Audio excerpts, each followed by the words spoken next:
How to put a Windows UAC Shield overlay on a button using Python. I have a button that will launch a process that requires UAC elevation. I want to display the Windows UAC Shield overlay on the button. How do I do this in Python? The application is only going to run on Windows, so I don't need to worry about it not working on other systems. Edit to. Got it.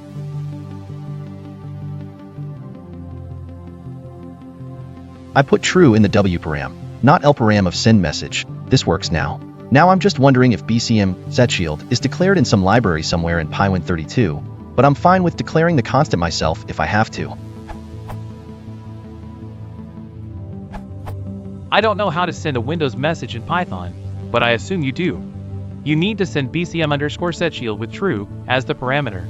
It will be ignored on XP and earlier. Also make sure the button style is set to flatstyle.system.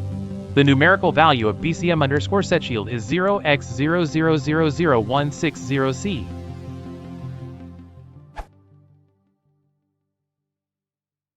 일반 스포츠너 무슨 제도 아시는 습관인